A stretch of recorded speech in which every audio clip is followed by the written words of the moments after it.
చాలామంది అడుగుతుంటారు, వెస్లీ గారు దేవుని చిత్తం ఏంటండి? What is the will of God for my life? How can I know God's will?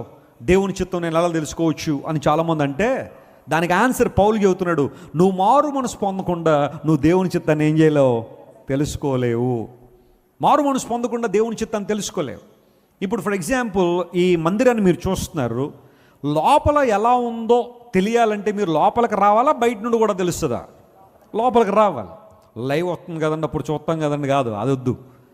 లోపల ఈ మందిరం ఎలా ఉందో లేదా దేవుని ఆలయం ఎలా ఉందో మీరు తెలుసుకోవాలంటే మీరు లోపలికి వచ్చి ఉండాలి కదా.